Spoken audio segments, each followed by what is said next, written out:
Rueda destacou a reapertura do criadeiro de bivalvos do Vicedo como reforzo para a investigación mariña galega. Estas instalacións permitirán o suministro regular de semente ás confrarías para repoboar os bancos marisqueiros. O presidente da Xunta, Alfonso Rueda, e a conselleira do Mar, Marta Villaverde, visitaron esta mañá o criadeiro de bivalvos do Vicedo, que ven de reabrir.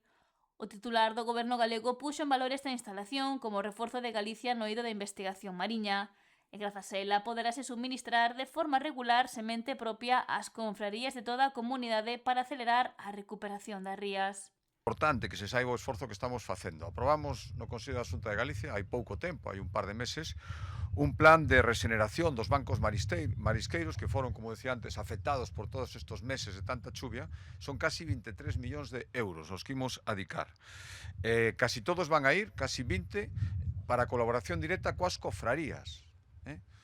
E coas persoas que traballan nas cofradías, que forman parte das cofradías, creo que nunha mostra de confianza que estou seguro que vai ter tamén de volta a resposta de todos vos, das cofradías de aquí e de toda Galicia, porque ao final estamos manexando cartos dos impostos que pagan os galegos.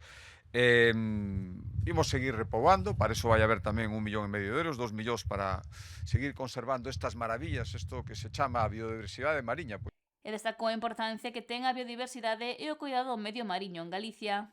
Todo o noso entorno maravilloso, coidando os primeiros interesados, pero tendo vida económica.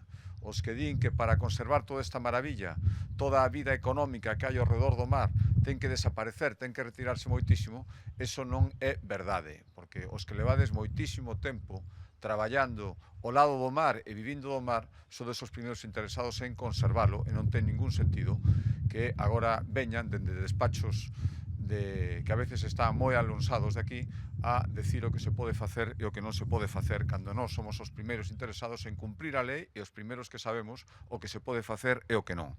Rueda garantiu o traballo continuo do goberno galego para que a pesca e o marisqueo sigan sendo unha das fontes de riqueza da comunidade. É de orgullo.